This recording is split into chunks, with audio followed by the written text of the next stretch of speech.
Good morning students.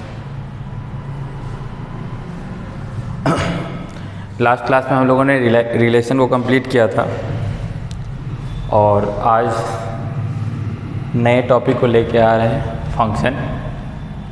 Class 12th की ये first chapter ही है, रिलेशन एंड फंक्शन, जिसमें हम लोग रिलेशन पार्ट को कवर कर लिए हैं, फंक्शन पार्ट को कवर करना है। ठीक है, तो पहले थोड़ी से इसके बारे में जानकारी लेते हैं, फंक्शन एक्चुअली में है क्या। फिर उसके बाद फंक्शन के बहुत तरह के टाइप आप लोग देखे होंगे, सुने होंगे, और उसके बाद हम लोग उसके टाइप्स के बारे में देखेंगे कि किस किस तरह के फंक्शंस हैं अवेलेबल, और उस फंक्शंस की प्रॉपर्टीज़ क्या है, और उस फंक्शंस के बेस पे कुछ क्वेश्चंस भी करेंगे। तो वन बाय वन फंक्शंस के सारे टॉपिक्स को डील करते हैं। ठीक है, तो आप लोग बने रहिए लास्ट तक, फंक्शन के टाइप्स तक को सारे टॉपिक्स आज हम लोग डील कर लेंगे। ठीक है, तो सबसे पहले फंक्शन को समझते हैं। अगर हम लोग सबसे आसान भाषा में फंक्शन को की बात करें, सबसे आसान भाषा में, तो फंक्शन का क्या मतलब है, फंक्शन से हम लोग क्या समझते हैं।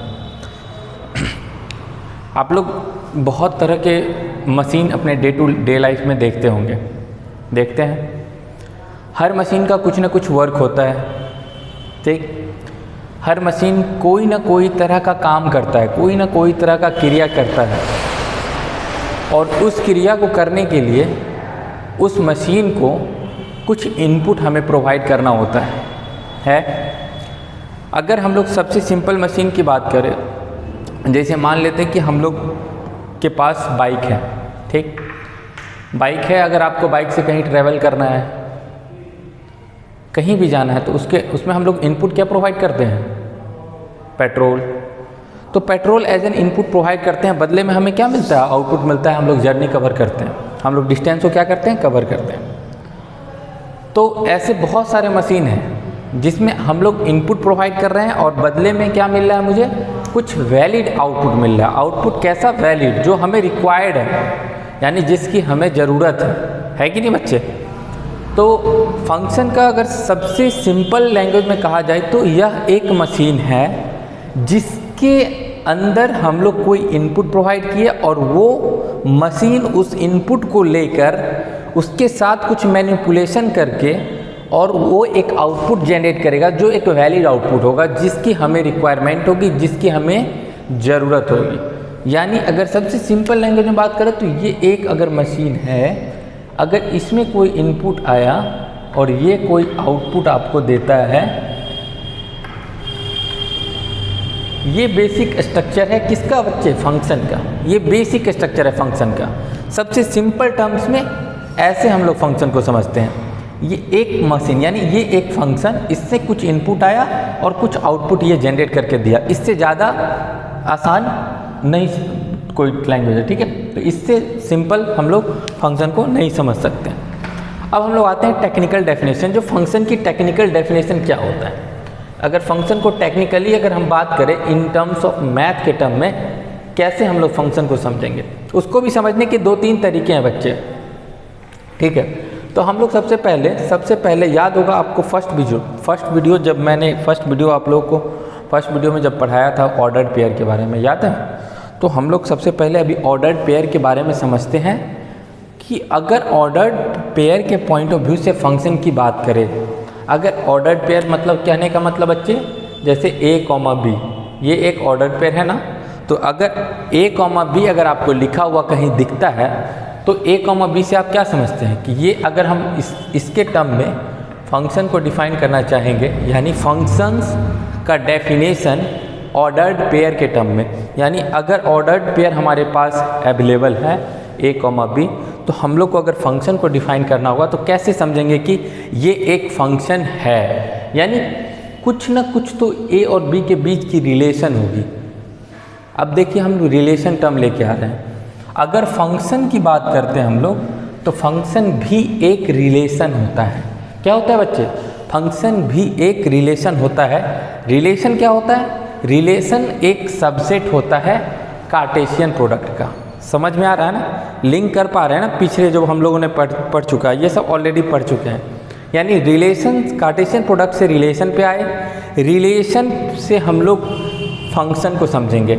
यानी हर रिलेशन एक तरह का, हर फंक्शन एक तरह का रिलेशन है, ये बात आप लोग नोट कर लीजिए। लेकिन इसका वाइस वर्सा ट्रू नहीं है।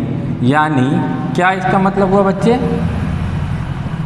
अगर रिलेशन की बात करें तो रिलेशन जो होता है और हमारे पास है क्या, function.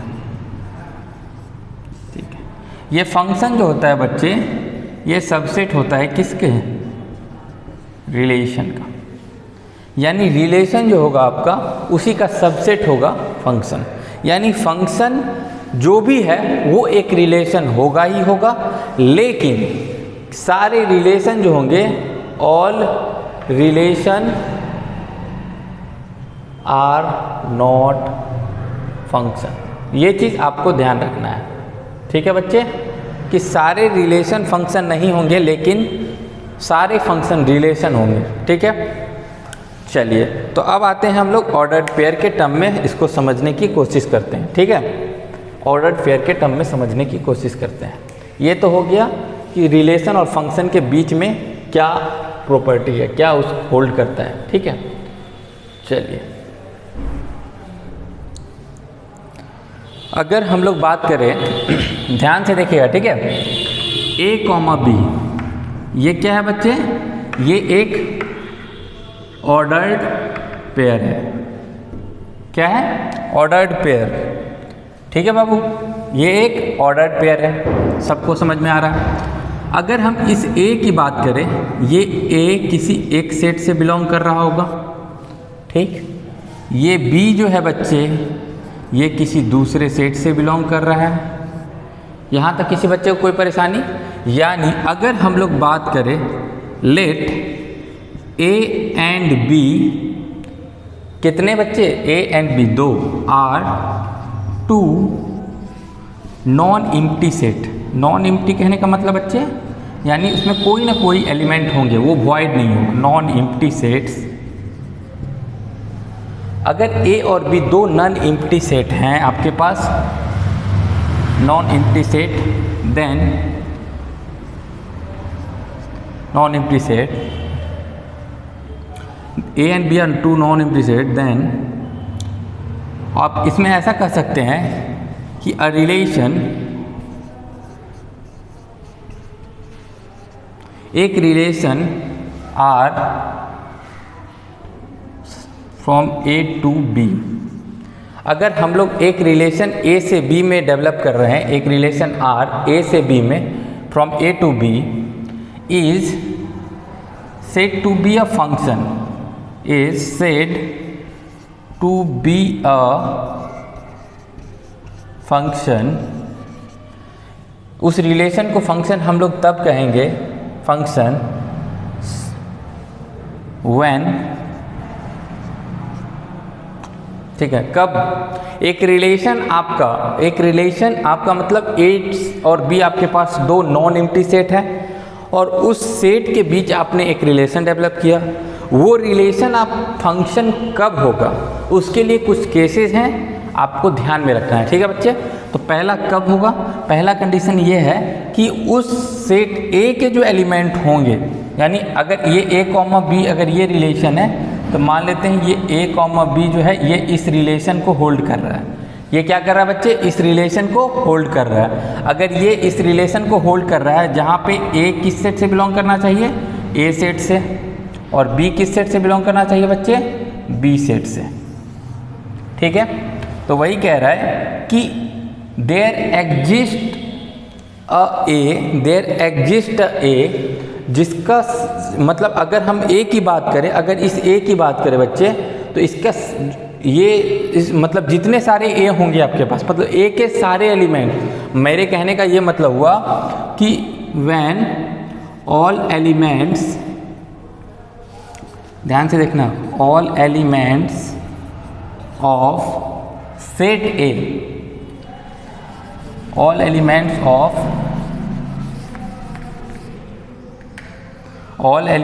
Of set A set A के सारे एलिमेंट्स का कोई ना कोई रिलेशन होगा, कोई ना कोई रिलेशन होगा, मतलब कोई ना कोई इमेज होगा, किसमें? बी सेट में। बी सेट में मतलब अगर हम लोग उसको हम डायग्रामेटिकली समझेंगे बच्चे, लेकिन अभी थ्योरेटिकली समझ लो कि सेट ए के सारे एलिमेंट का कोई ना कोई इमेज होगा बी सेट बी में।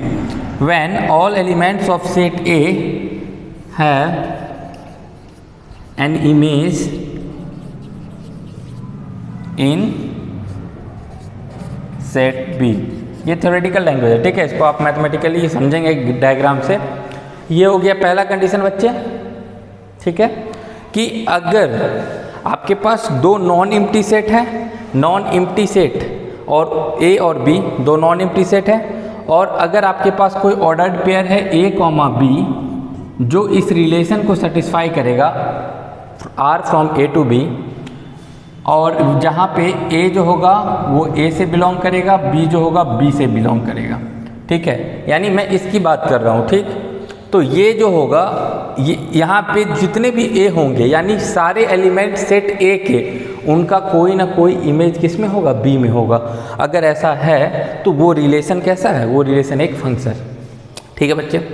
ये फंक्शन का वो डेफिनेशन क्या कहते हैं? ये आपका फंक्शन का थ्योरेटिकल डेफिनेशन हो गया मैथ्स के पॉइंट ऑफ व्यू से। इसको नोट कर लो। ये हो गया आपका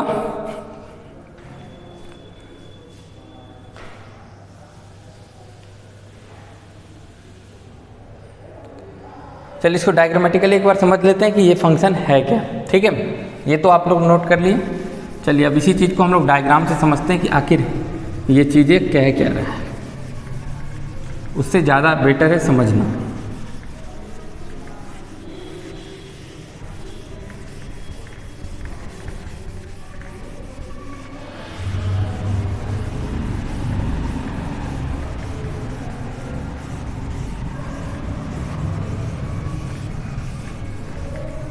ठीक है, चलिए अगर मेरे पास मैंने बोला दो नॉन एम्प्टी सेट आपके पास है ए और बी।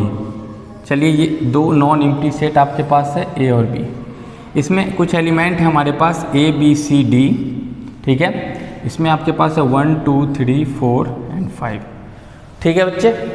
मैं क्या बोला कि आपके पास दो नॉन एम्प्टी सेट है, चलिए है ए और बी, इसमें कुछ ना कुछ एलिमेंट्स हैं यानी ये नॉन एम्प्टी सेट है, ठीक।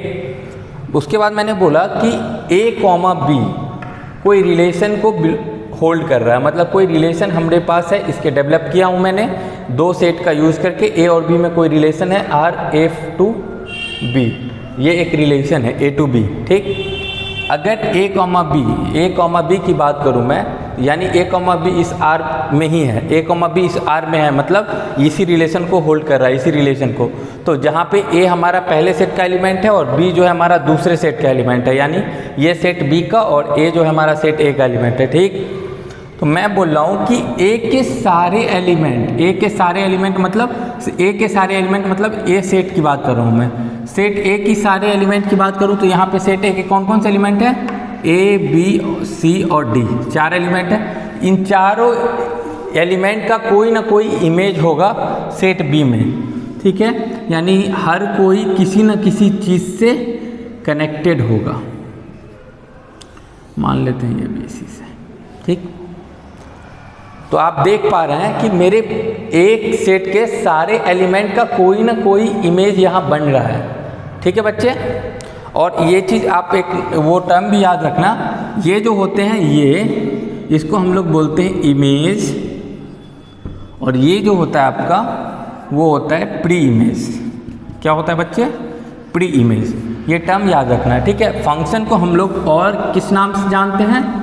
मैप कह सकते हैं, आप उसको मैपिंग कह सकते हैं। ये सब जो है ये फंक्शन के ही नाम हैं, सिनोनिम्स, ओके, याद रखना है। मैपिंग अगर कोई कह रहा है, मैप्स कह रहा है, या फिर बोल रहा है कि ये इसका इमेज है, वो उसका प्री इमेज है, ये सब जो चीज़ें हैं ये फंक्शन में फंक्शन का ही दूसरा नाम है, ठीक है। तो वो चीज़ से कंफ्यूज नहीं होना है। तो मैं क्या बोला, ये हो गया आपका सेट ए और सेट बी, हर सेट ए के एलिमेंट्स का कोई ना कोई इमेज यहाँ बन रहा है, ठीक है। आपको ये बॉदर नहीं करना है कि 4 का प्री इमेज कोई नहीं है, ये कंडीशन नहीं है, ठीक है। ये कंडीशन नहीं, कंडीशन ये है कि जितने भी ए के एलिमेंट्स, सेट ए के एलिमेंट्स यानी आपके डोमेन जो होंगे, ये क्या होता था डोमेन, याद है, ये डोमेन था हमारा और ये क्या होता है कोडोमेन, ठीक है, याद है ये सब, ठीक है। तो जितने भी सेट ए के एलिमेंट्स होंगे, सेट ए के एलिमेंट्स, उनका इमेज बनना चाहिए सेट बी में, तो ये एक फंक्शन होंगे, ठीक है। अब फंक्शन को पहचानेंगे कैसे? फंक्शन को पहचानने का सबसे आसान जो तरीका है बच्चे, वो है ग्राफिकल मेथड। वो क्या है? Graphical method. अगर आपको फंक्शन का ग्राफ आपको पता है, अगर किसी फंक्शन का ग्राफ आपको पता है तो उस फंक्शन की सब कुछ आप जानते हैं, उस फंक्शन की इन्स एंड आउट सब कुछ आपको पता है, अगर आपको सिर्फ ग्राफ बनाने आता है, ठीक है। तो ग्राफ तो मैं अभी बता नहीं पाऊंगा, सारे फंक्शन की पॉसिबल नहीं है। अगर आप लोग चाहते हैं कि ग्राफ पे मैं एक्स्ट्रा क्लास लूँ तो आप लोग कमेंट सेक्शन में ज़रूर बोलना कि सर ग्राफ का एक क्लास लेने के लिए, ठीक है।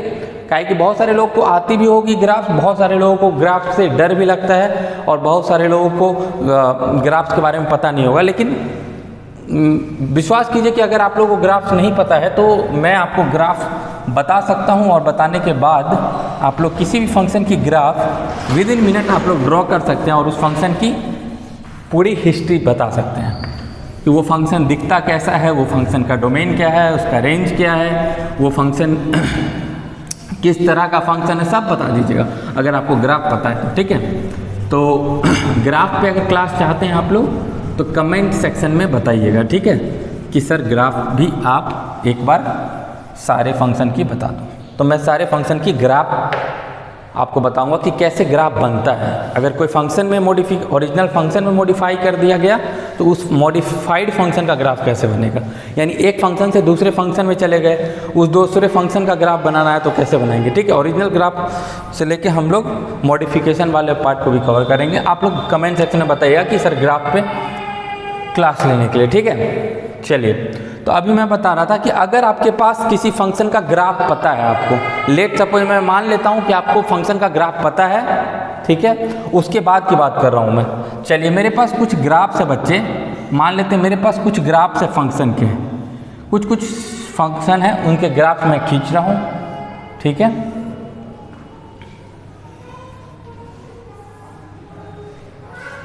ठीक है,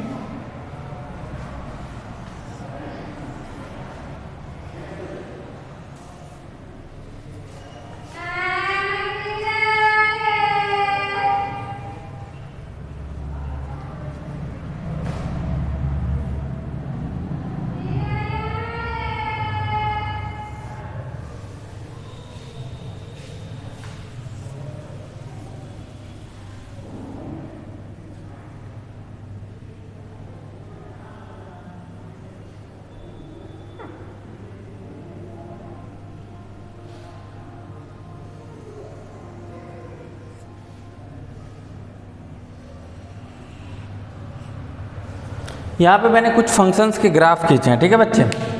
तो मैं ये कह रहा हूँ कि अगर आपको ग्राफ पता है फंक्शन के, ठीक है, मान लिया मैंने आप ग्राफ्स ड्रॉ कर लिए, ठीक है, आपके पास कोई एक्सप्रेशन आया, मतलब कुछ फंक्शन दिया गया, अब वो फंक्शन है कि नहीं ये मैं नहीं जानता, लेकिन मैंने क्या किया, उसका ग्राफ ड्रॉ कर लिया। ये कोई ज़रूरी नहीं है कि जो फंक्शन है उसी का ग्राफ आप खींच सकते हैं, ग्राफ आप किसी भी चीज़ का खींच सकते हैं, ठीक है, किसी भी चीज़ का ग्राफ आप ड्रॉ कर सकते हैं। ग्राफ जब आपको पता चल जाएगा उसके बाद वो कैसे जज करेंगे कि ये फंक्शन है कि नहीं, उसके लिए एक चीज़ बना हुआ है बच्चे, वो चीज़ आप लोग को दिमाग में रखना है, उसको हम लोग कहते हैं वर्टिकल लाइन टेस्ट, ठीक है।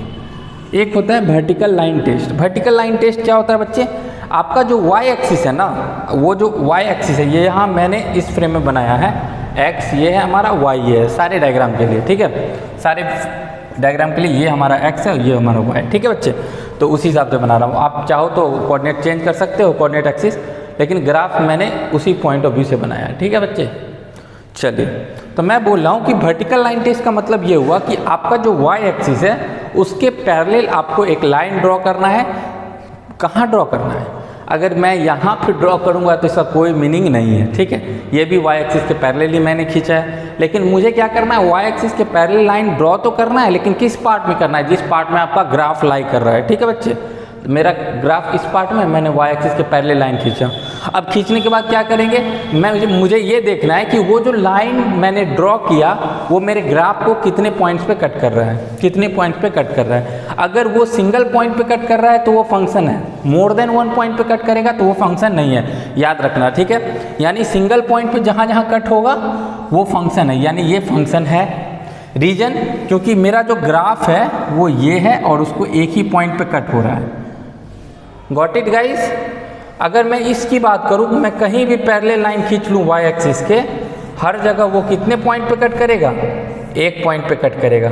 देख पा रहे हो, ये भी क्या है आपका फंक्शन। अगर मैं इस ग्राफ की बात करूँ, कहीं भी आप खींच लो एक ही पॉइंट पे कट करेगा, ये भी फंक्शन है। अगर मैं इसकी बात करूं तो ये भी आपको कांस्टेंट फंक्शन है। क्या है बच्चे, कांस्टेंट फंक्शन। कहीं भी आप पैरेलल एक्सिस के लाइन खींच लो, ये क्या करेगा, एक ही पॉइंट पे कट करेगा, ये पॉइंट। देख पा रहे हो, ठीक है। अगर मैं इस डायग्राम की बात करूं, आप कहीं भी पैरेलल लाइन खींच लो वाई एक्सिस में, एक ही पॉइंट पे कट करेगा, ये भी फंक्शन है। बोलोगे सर आप तो सारे फंक्शन ही बना दिए हो, एक भी आप ऐसे एग्जाम्पल ही नहीं लिए। अरे आप ले लो, कोई दिक्कत नहीं है। इसी डायग्राम में मैं क्या कर देता हूँ, थोड़ा सा चेंज कर देता हूँ, ठीक है। थोड़ा सा इसको चेंज कर दीजिए और इसको क्या कर दीजिए, इसको बना दीजिए पाराबोला। ये किसका ग्राफ है बच्चे, x = y², x = y²। अगर इसकी बात करूँ तो जैसे ही आप पैरेलल लाइन खींचोगे, देखो ये 2 पॉइंट पे कट कर दिया ना, ये फंक्शन नहीं है। सर बोलोगे सर ये तो लिखा हुआ, मैं तो बहुत बार देखता हूँ। ये फंक्शन नहीं है बच्चे, लेकिन यहीं पे जब इसका स्क्वायर हटाओगे तो y = क्या आता है, √x। ये स्क्वायर रूट फंक्शन है। ये क्या है बच्चे, स्क्वायर रूट फंक्शन। इसलिए इस पार्ट को जब हम हटा देते थे तो ये हमारा किसका ग्राफ है, y = √x का। इसलिए ये स्क्वायर रूट फंक्शन है, इसलिए ये फंक्शन था, एक ही पॉइंट पे कट कर रहा था। Got it guys. तो फंक्शन को पता कर लेंगे वर्टिकल लाइन टेस्ट से। अगर इसकी क्लास आप चाहते हो कि ग्राफ कैसे ड्रॉ करते हैं, कमेंट सेक्शन, ठीक है बच्चे। तो मैं आपको क्लास ले लूँगा आपके ग्राफ की, एकदम बेसिक से लेके अच्छे लेवल तक की सारे ग्राफ्स करवा दूँगा।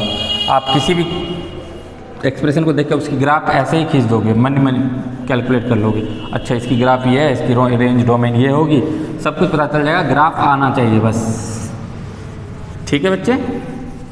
थोड़ा सा आगे चलते हैं और अब कुछ और बातें को जानते हैं, ठीक है। क्लासेस थोड़ी डिले होती है, लेट होती है, रीज़न है उसके पीछे, ठीक है। ये सिचुएशन ठीक नहीं है फिर। तो जब भी क्लास आया करें, मैं बोलूँगा आप लोग देख लिया कीजिए, ठीक है। उसको टाइम टू टाइम रिवाइज भी कर लिया कीजिए। समय अभी है काफ़ी और आराम से पढ़ते चलिएगा तो टॉपिक्स सारे कवर हो जाएंगे, कोई इशू नहीं है। अभी हम लोग फंक्शन पे ही हैं, बहुत सारी टॉपिक्स बची हुई है, तो कर लेंगे सब कुछ कवर, कोई दिक्कत वाली बात नहीं है, ठीक है। अगर मैं आपको बोलूं कि आप कैसे कैसे फंक्शंस के नाम सुने होंगे, तो आप लोग सुने होंगे बहुत तरह के फंक्शन। आइडेंटिटी फंक्शन सुने हैं बच्चे।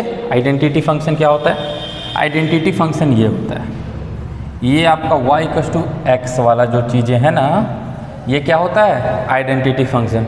क्यों कहते हैं आइडेंटिटी फंक्शन इसको, क्योंकि इसमें हर एलिमेंट का संबंध खुद से है।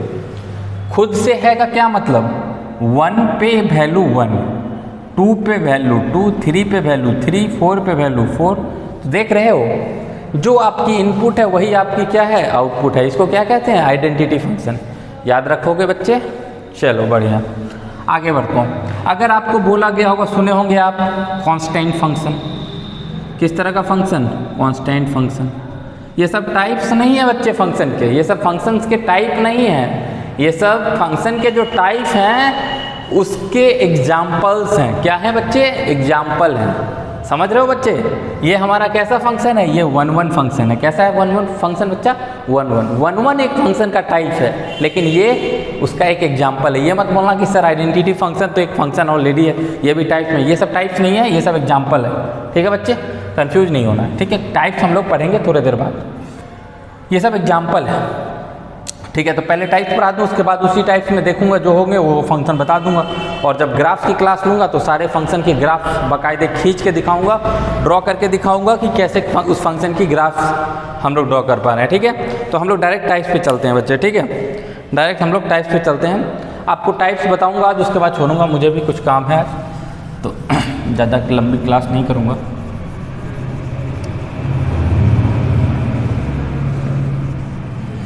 चलिए, यहाँ जो हमें फंक्शन के टाइप्स के बारे में पढ़ने हैं बच्चे, हम लोग को फंक्शन के टाइप्स पढ़ने हैं। एक तो पढ़ना है वन वन फंक्शन, ठीक है। एक पढ़ना है हम लोग को मैनी वन फंक्शन,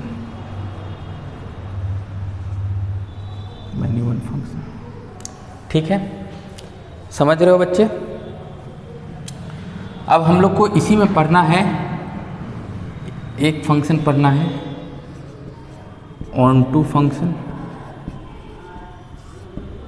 और एक हम लोग को पढ़ना है इनटू फंक्शन, ठीक है।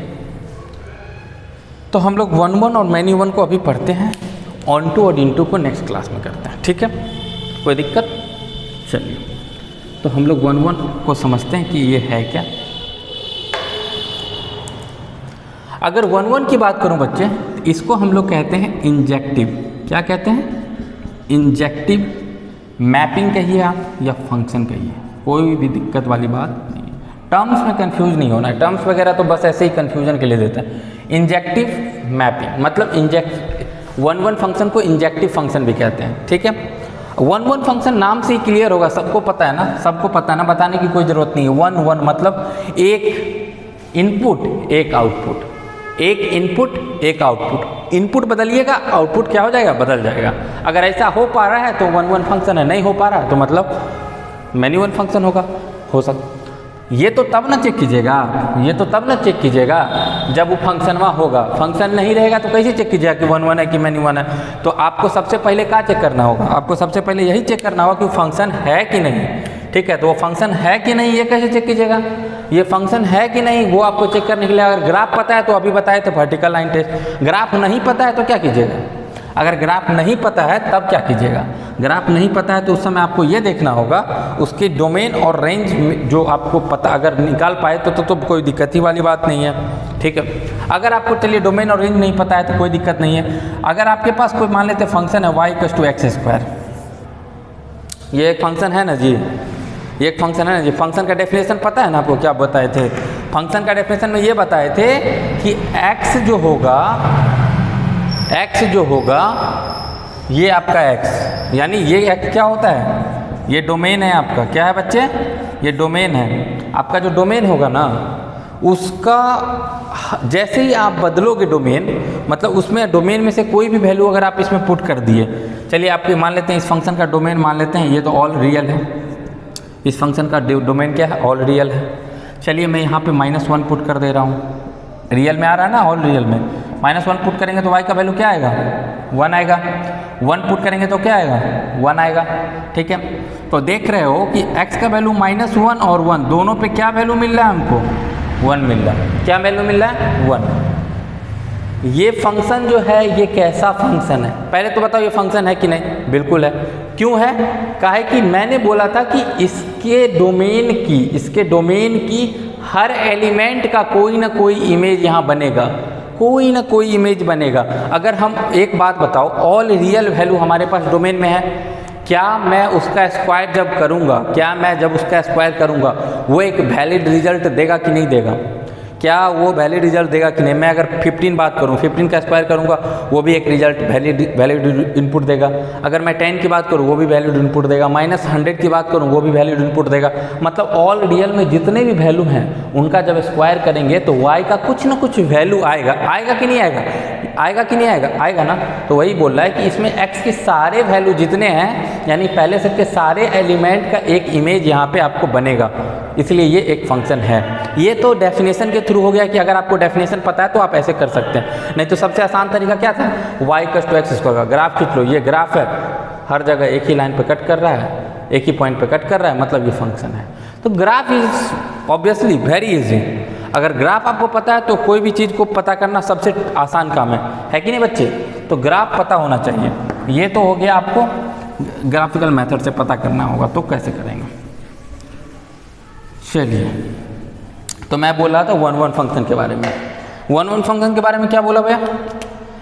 1-1 फंक्शन जो होगा उसको इंजेक्टिव मैपिंग कहते हैं। 1-1 का मतलब हुआ कि जैसे अगर आपके पास 2 सेट है, आराम से देखो, कोई जल्दबाजी नहीं है, ठीक है।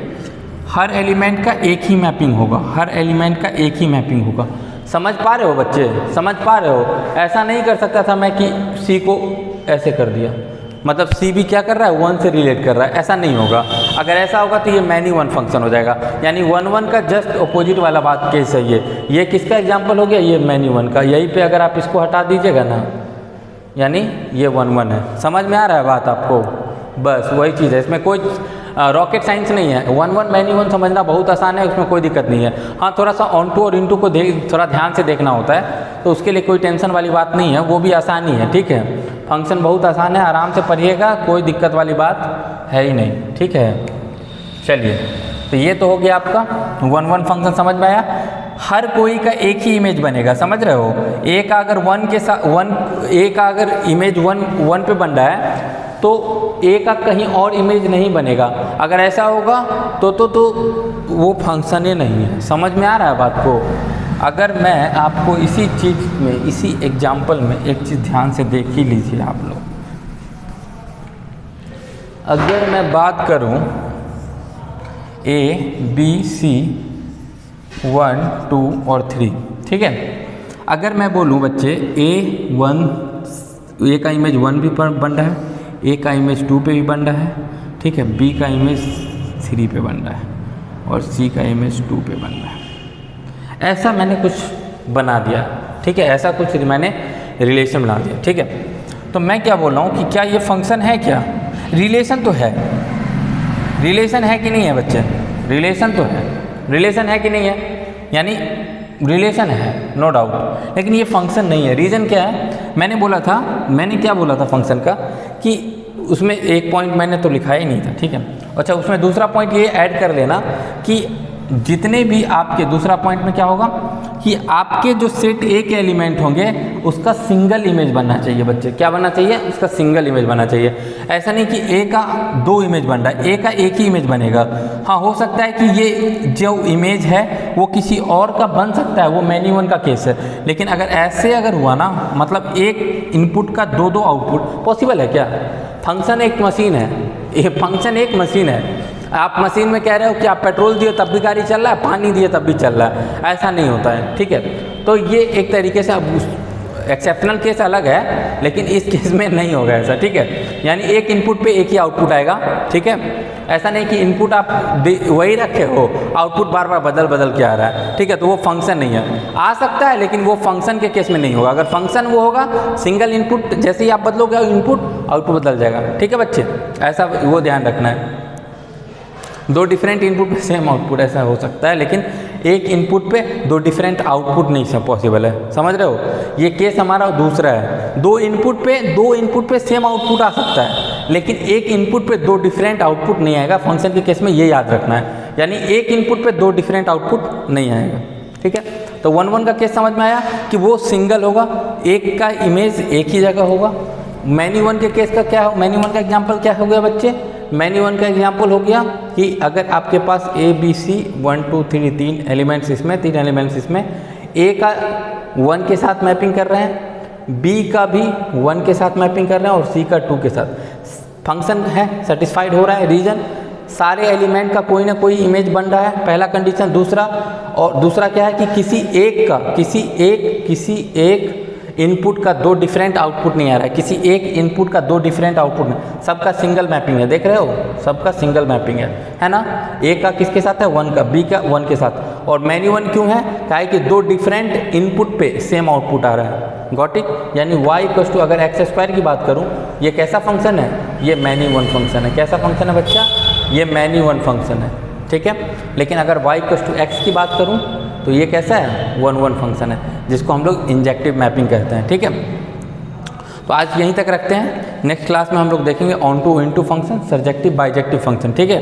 और उस पर कुछ क्वेश्चन करेंगे, उसके बाद हम लोग कंपोजिशन ऑफ फंक्शंस को पढ़ेंगे, ठीक है। फिर फंक्शन की मोस्ट ऑफ द टॉपिक खत्म हो जाएगी। फिर उसके बाद इन्वर्स फंक्शन का कैसे निकालते हैं, और डोमेन रेंज के बताने की जरूरत नहीं है फंक्शन के केस में। डोमेन आपको पता है, वही डेफिनेशन है, पहले सेट के सारे एलिमेंट डोमेन होंगे, दूसरे सेट के सारे एलिमेंट आपको कोडोमेन होंगे, और जो भी आपके वैल्यू जो आ रहे हैं, जहाँ जहाँ इमेज बन रहा है, वो जो इमेज वाले जो पॉइंट होंगे वो सब आपके रेंज होंगे, ठीक है। ये चीज़ बताने की कोई ज़रूरत नहीं है, अंडरस्टूड है, ठीक है। आज के लिए बस इतना ही रखते हैं बच्चे, मिलते हैं नेक्स्ट क्लास में, ठीक है, और जहाँ पे हम लोग इसको कंटिन्यू करते हैं। Okay bye bye bye guys, thanks.